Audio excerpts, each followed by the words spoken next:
Welcome back to this video. In this video, I'll show you on how to simply add a new contact in Telegram. So let's see. But before we dive into the tutorial, if you find this tutorial useful and you are very into this channel, remember click on that subscribe, turn on the notification bell for more useful tutorial like this. So with that being said, let's get started. The very first thing you need to do is to open up your Telegram account. So I'm going to click on my Telegram app right here. And the next thing you need to do is to click on this three slider from the top. The next thing you need to do is to simply click on contacts. Next thing you need to do is to click on new contact. At this point here, enter your contact name.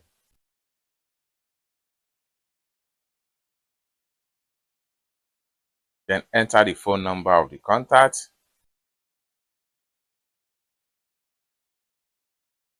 So the next thing you need to do is to simply click on create contact, and the contact will be added to your Telegram contact. From there, you can start chatting them up. It's as simple as that.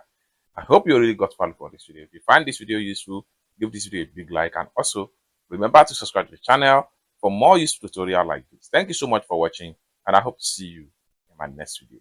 Bye for now.